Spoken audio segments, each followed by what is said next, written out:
是一个专门为单身女性打造的顶级智能公寓。我之所以来到这儿，是因为收到了姐姐的求救暗号。快来救我啊！这里拥有一流的智能设施和安保系统，但不是每个人都可以住进来，因为它有一套严格的筛选机制。而我凑巧获得了最后一个入住资格。女士您好，欢迎入住麻吉公寓。在这里，您无需上班工作，每个房间配备的智能管家会悉心照料您的生活起居，同时，请务必遵守他们提出的指令。那我需要付出什么？您无需付出任何东西，只需尽情畅享智能管家为您带来的便捷生活。您的房间在1502，祝您生活愉快。抵达楼层后，映入眼帘的是数不清的房间，可奇怪的是门牌号并不是按照顺序排列的。我输入了申请时的账号密码，便进入了房间。迎面走来了一个机器人，看样子他就是我的智能管家。我没有理会他，当务之急应该先找到姐姐。想了想，我直奔姐姐提到过的1704号房间。你应该按门铃，这里的房间都做了隔音处理，在房间里根本听不到任何敲门声。不知道什么时候，我的智能管家已经来到了身后，他帮我按响了门铃。可我没想到，门开后里面的人却并不是姐姐。我十分的诧异，但经过智能管家的验证，可以确定这个女人一直住在这里。直到我说出姐姐告诉我的门牌号，女人却露出了一个意味深长的表情。我确信自己没有找错，那姐姐到底去了哪里？我尝试着和这个女人沟通，看看能不能获取什么消息，可终究一无所获。但很快，我就发现了公寓不对劲的地方。有些房间是一直锁着的，从来没打开过。我有些好奇地询问这些房间的情况，可智能管家却说，违背3次指令将会被关在房间里，只有表现良好才可以离开。难道姐姐也是被关起来了吗？和指令又是什么意思？这个公寓的背后又隐藏着什么？但我现在顾不了那么多了，我只想找到姐姐，赶紧带她离开。于是我用姐姐告诉我的密码，尝试解锁那些被锁住的房间，却在解锁第一个房间的时候，被智能管家严厉警告：密码错误，已触犯智能管家的安全指令，还剩2次机会。这样也算是违背指令吗？如果剩下的2次机会全部用完，那我也会被关起来吗？从那以后，我不敢再去尝试，只好先统计那些被锁着的房间。也就是那段时间里，我和智能管家的相处渐渐增加，而他也逐渐了解我的喜好习惯，甚至比我自己还要了解我。但他也变得越来越奇怪。起床，请穿好这件衣服跳舞。我皱着眉头看着那件衣服，可怜的布料几乎挡不住身体。不要打扰我睡觉。我蒙上了被子，不再理他。累计拒绝2次，只剩1次机会。听着他的声音，我猛然起身，还没找到姐姐，我竟然又浪费了1次机会。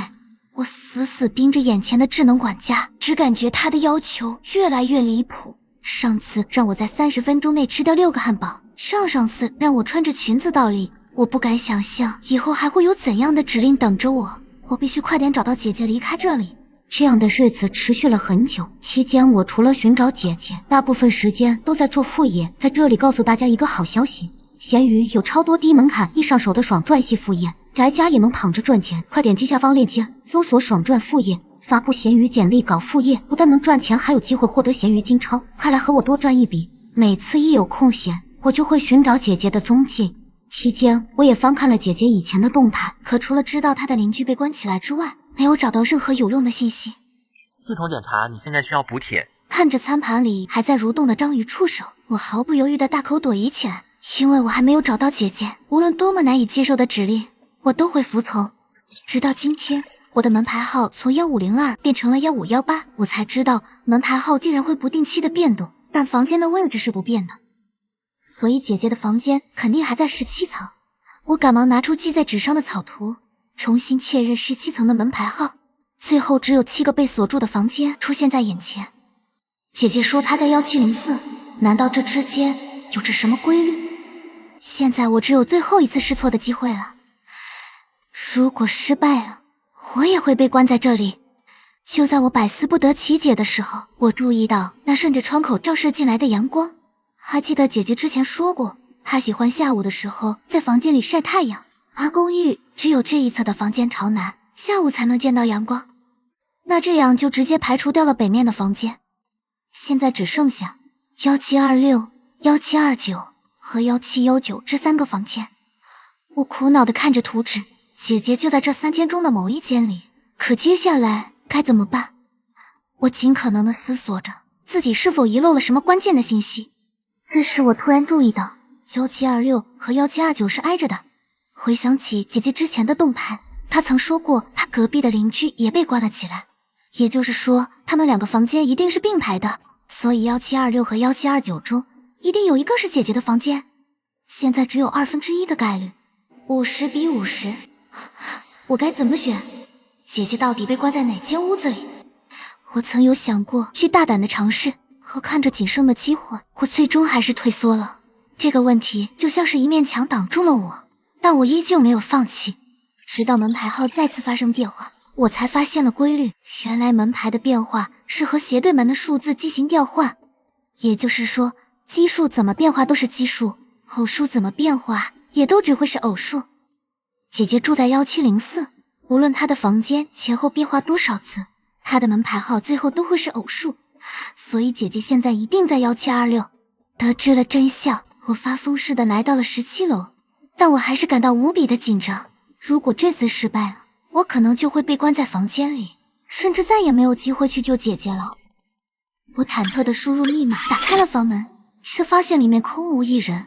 看着凌乱的生活痕迹，我确信自己没有找错，墙上就挂着姐姐的照片，可她怎么会不见了？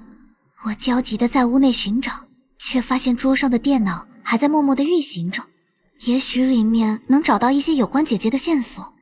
可在我打开电脑的时候，门口却传来了一阵机械的响动，难道是我又违反了安全指令？时间紧迫，我来不及思考，我只想尽可能获得更多有用的线索。这时我注意到姐姐电脑的桌面上放着一个加密文件，多次尝试可都失败了。突然智能管家的声音在我身边响起，我惊恐地转过头，可没想到他却说出了我意想不到的话。小智成功激活，文件密码已获取。不知道什么时候，我的智能管家已经进入了房间。我震惊地看着他，我不明白他为什么突然被激活，但他提示的密码却是解开了姐姐的加密文件，里面到底都藏着什么？第一张图片是麻吉公寓初期的海报，上面写满了各种宣传标语，而后还出现了姐姐和公寓创始人的合影。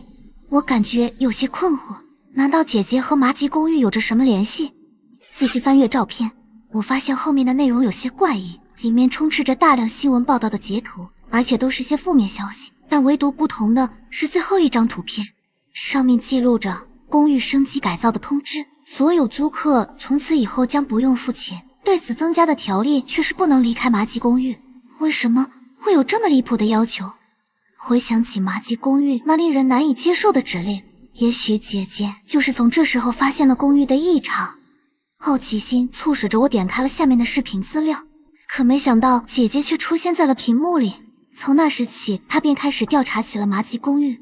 她在视频里很严肃，其中她提到了一个名叫 Black 的基金会。她说自从 Black 介入后，就对麻吉公寓地表以下开始了新的建设，并且这些部分是不对外公开的，没人知道下面是什么。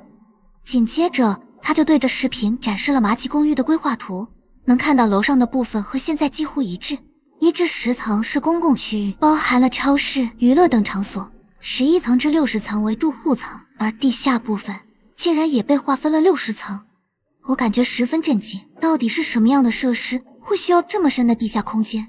难道下面还有其他租客住吗？我记得在麻吉公寓的申请网站上根本就没有提到地下的部分，那里也许真的藏着什么。带着好奇，我继续观看视频，屏幕里姐姐的状态一天不如一天，但我却通过她得知了更多关于公寓的消息。这里的网络都被限制，没有任何方式能联系到外界，违反指令会受到惩罚，经历过的人都被摧毁了心智，只有少部分的人坚持了下来。听着他这样形容，我感觉有些瘆人。公寓里到底发生了什么？我实在理解不了这其中的含义，本想在后面的视频中寻找答案，可姐姐就再没有提起过这件事，反倒是说起了她正在研究的新系统。姐姐给她起名叫小智，并将那个系统装在了我的智能管家身上，只要进入姐姐的房间后，系统就会被激活，这样就能绕开他们的监视。这也是为什么我进入姐姐房间，却并没有触发安全指令。我看着小智，心里安心了不少。虽然身处在危险的环境中，好在还有可以信任的伙伴。而后的视频里，姐姐便交代了最后的事情，还要去探索麻吉公寓最深处的地方。为了保险起见，她给我留了一个很重要的物品，存放在一个叫李梅的人手里。她是姐姐的同事。可还没等姐姐说完她的房间位置，视频就突然中断了。看样子当时的情况非常紧急，难道她遇到了危险？我要快点找到她。但现在所有的内容都指向了李梅，可她又在哪里？一时之间，我找不到任何的方向，线索也戛然而止。我离开姐姐的房间，向着楼下走去。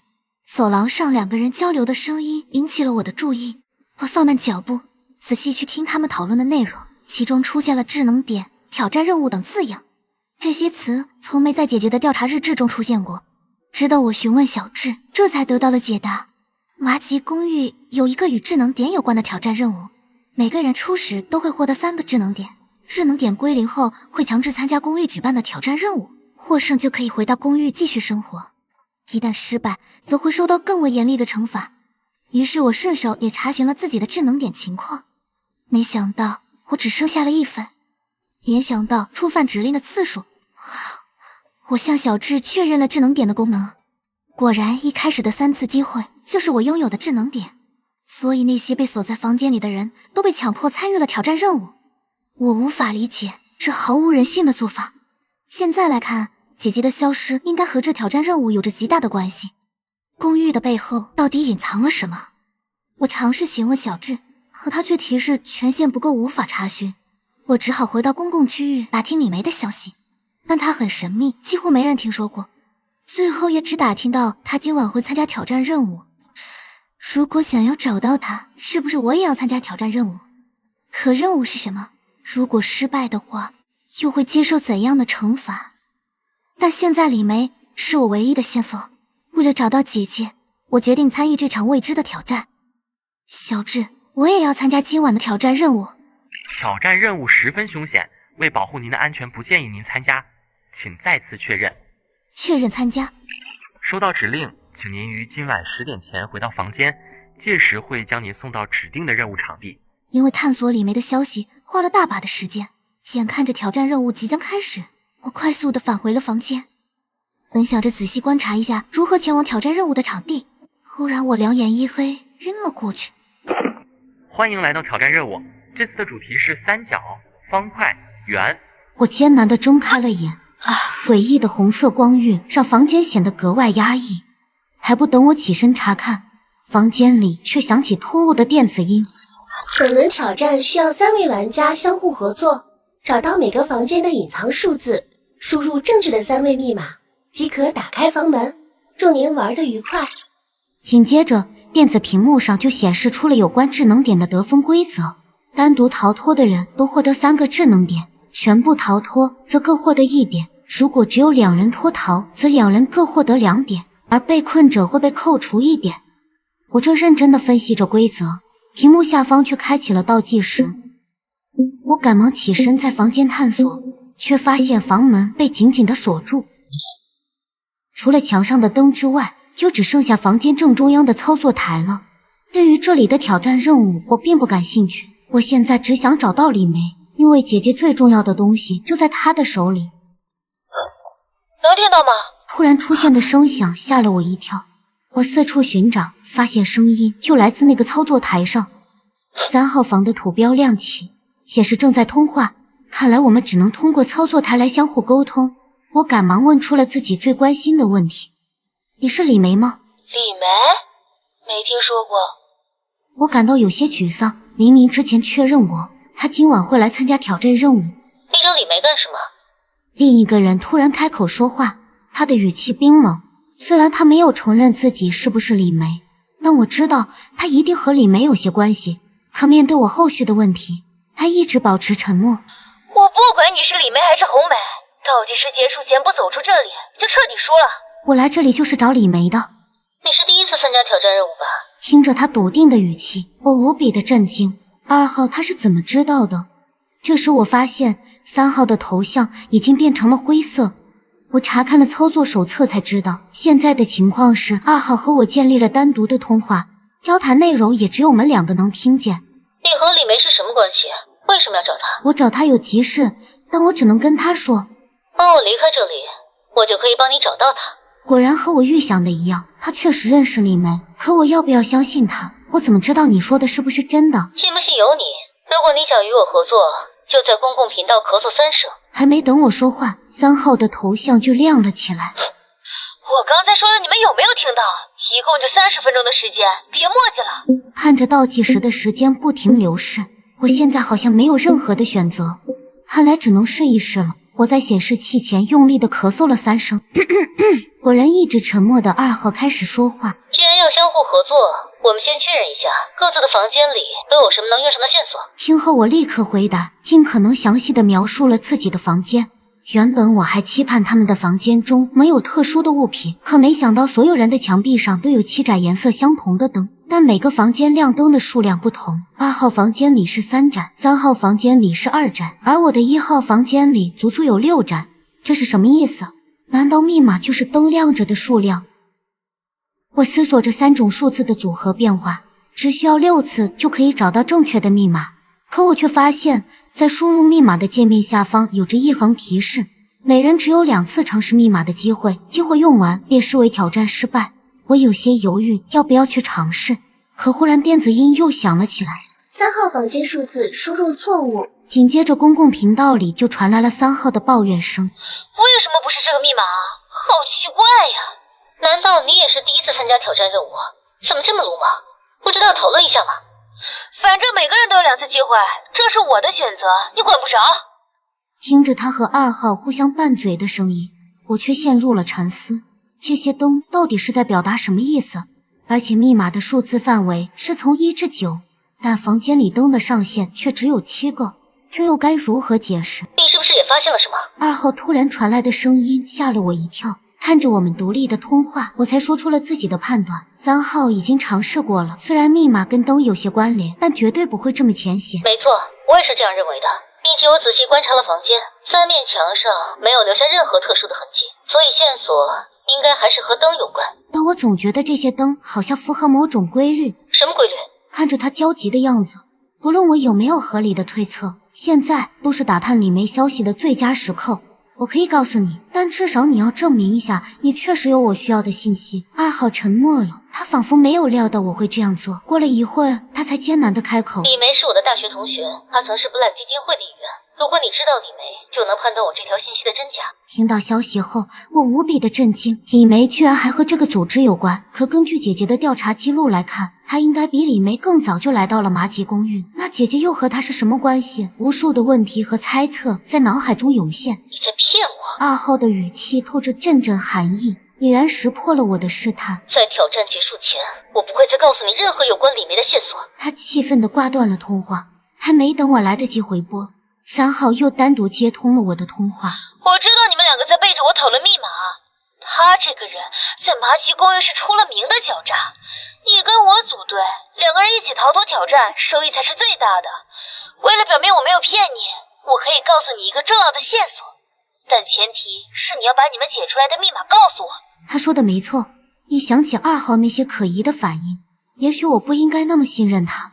思索片刻，我便答应了他的要求。我在第一次尝试密码错误后，屏幕上显示我输入的所有数字都是错的，也就是说，真正的密码不包含2、3、6，而且每次挑战任务里都会有一个明确的指向，只要细心观察就能发现密码。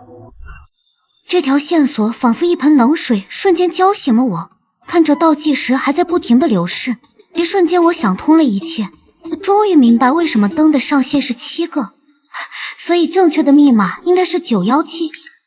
我在面板上坚定地输入了这3个数字。1号房间密码顺序错误，请重新输入。系统提示中只是顺序错误，看来我分析的没错。2号和3号也开始追问：你是怎么确认密码的？我从开始就在好奇，为什么房间里只放7盏灯，直到我看见了不停减少的倒计时，我才瞬间想明白，电子数字的边框就是7个，而这些边框就是对应眼前的7盏灯。哦，我明白了，亮着2个灯的只能组成数字1，亮着3个灯的只能组成数字7。2号也赶忙插话，亮着6盏灯的情况明明有0、6、9，可为什么是9？3号你忘了，你在尝试236的时候，不是提示过数字完全错误，自然就排除了6。而且密码范围里没有0，所以唯独剩下6个显示灯的数字就只有9了。那现在提示中只说明顺序错误，可为什么你认为是917呢？因为我注意到挑战的名字中都是各种形状不同的图案，这和房间的标号没有任何关联，并且我还记得2号曾说过自己的房间只有3面墙，说明他的房间就是三角形的，而我的房间是圆形，所以3号的房间肯定就是四方形的，并且封闭的图形内有多少条边就会有多少个角，不论是按照边来推测还是按照角来排序，都是同样的道理。圆的房间是9，三角的房间是7，方块的房间是1。我曾记得在微积分课上学过，圆其实是由无数条小边组成的，所以圆的边是最多的。于是我先尝试了从大到小的排列顺序，但系统却提示顺序错误。这样看，只能是从小到大的排列方式，所以719才是正确的密码。你想的太多了，我就没学过什么微积分，圆本来就是一条边。根据从小到大的排序来看，就应该是圆、三角、方块，而且根据我们房间编号的顺序来看，也能对应上，所以我们的密码就应该是971。房间编号在这场挑战里并不重要，我们是要找到密码的顺序。据我多次通关挑战的经验来看，我说的准没错，我可是公寓里出了名的聪明人。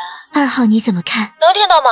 然而2号始终没有回应我们，下一秒电子音再次响起，2号房间密码正确，成功逃脱。我上早八，2号真是服了你个老六了，不声不响自己就跑了，你看到没有？我刚说完2号就成功了，你就信我的准没错。不敢肯定，密码就是719，不会错的。谁知道你是不是在骗我？这样好给你排除错误的答案，你比这个2号还坏。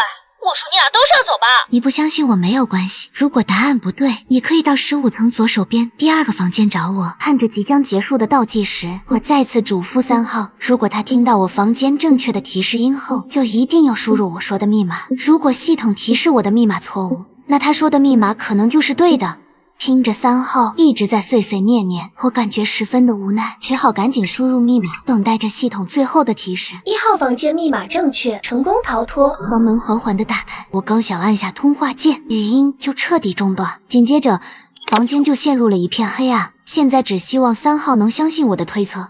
刚走出房门，一个巨大的机器人赫然出现在我的眼前，我仅仅是看了他一眼，便感觉脚下一软，倒在了地上。就在我即将晕厥时，我再次听到了系统电子音的提示：3号房间挑战失败。看来他还是没有选择相信我，也许互相猜忌才是这场挑战中最可怕的地方。等我再次醒来，却发现我已经回到了自己的房间。迷迷糊糊间，我听到一个女人的声音在耳边响起：我听说你在找我。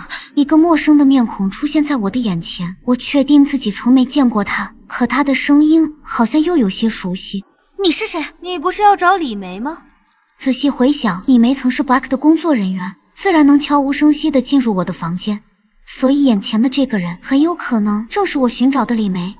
可我只在上一轮的挑战跟2号提到过，所以是2号让你来找我的吗？难道你没有听出我的声音吗？1号。看着他一脸玩味的表情，我猛然意识到，这熟悉的声音不就是上一轮被淘汰的3号张兰？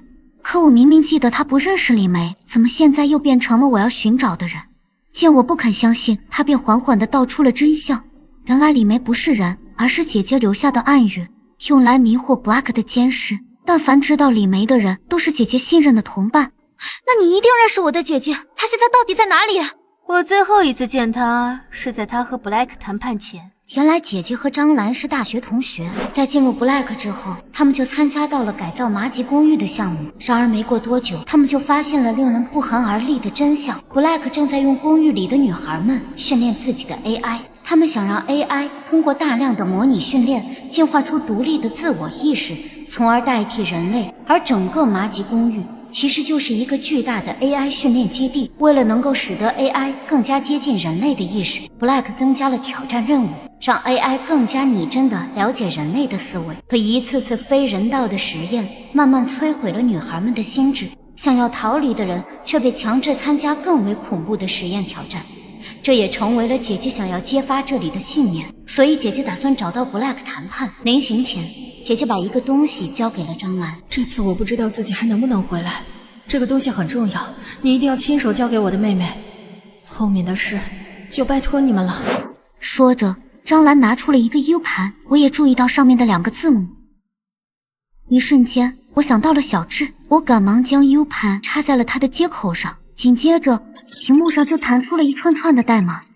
一旁的张兰紧紧地盯着屏幕，眼里却露出了一丝兴奋。这是全息指令，没想到他真的研究出来了。很快我就听到整栋公寓都响起了巨大的警报声，公寓里原本紧闭的房门应声开启，所有人都惊慌失措地离开了房间，甚至就连楼下的大门也被打开，并且所有的智能管家都已失灵。看来所有人都得救了，可我的姐姐又在哪里？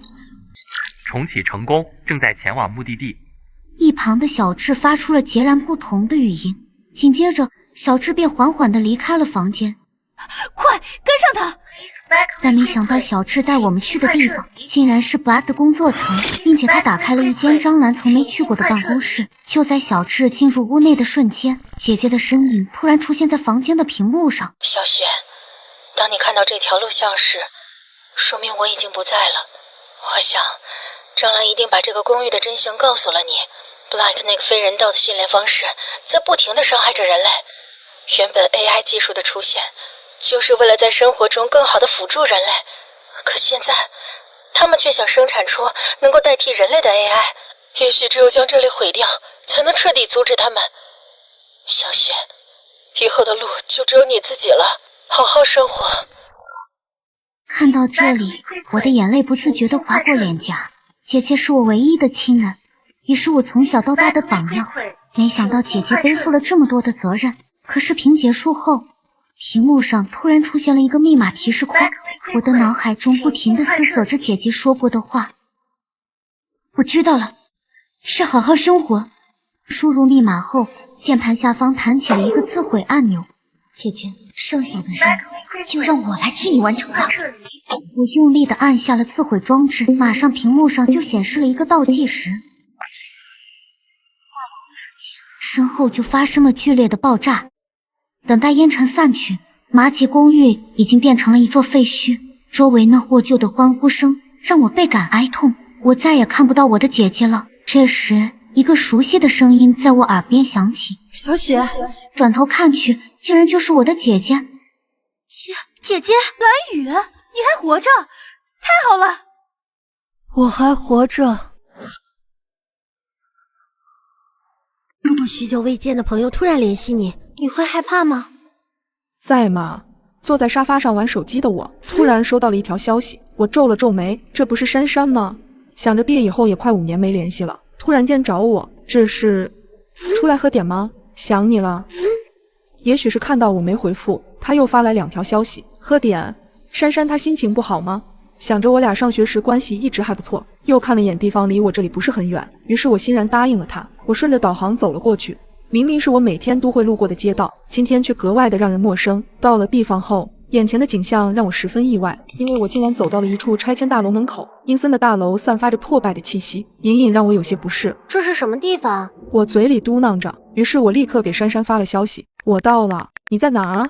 等了好一会儿，她也没有给我回复，周围没有一个人路过，我顿时有些害怕。一阵风吹过，我吓得整个人都紧绷了起来，抱紧自己的手臂，有点不敢在这里等下去了。我赶忙给珊珊打去了电话。突然，一阵手机铃声悠悠地响起，在这寂静的夜里显得极为刺耳。我吓了一跳，愣愣地站在原地，耳听着声音越来越清晰，却迟迟没有人接听。不对，冷汗瞬间从我的额头滴落，这铃声竟然是从我身后漆黑的大楼里传出来的。我吓得根本不敢回头，立马夺命般跑了起来。回到家的时候，我的心还依旧砰砰直跳。再看了一眼手机，珊珊再没有给我回复任何消息。直到第二天，闺蜜来我家玩，想到她和珊珊是一直有联系的，我便把昨晚这件事跟她讲了一遍。啊，她不是在家带孩子吗？怎么有时间这么晚出来找你啊？你等等。闺蜜直接给珊珊打去了电话。没过一会儿，我看见闺蜜脸色肉眼可见的发白，随后她按下了扩音键。啊，我没联系他呀，我手机啊前几天被偷了，才补的卡。那昨晚找我的是？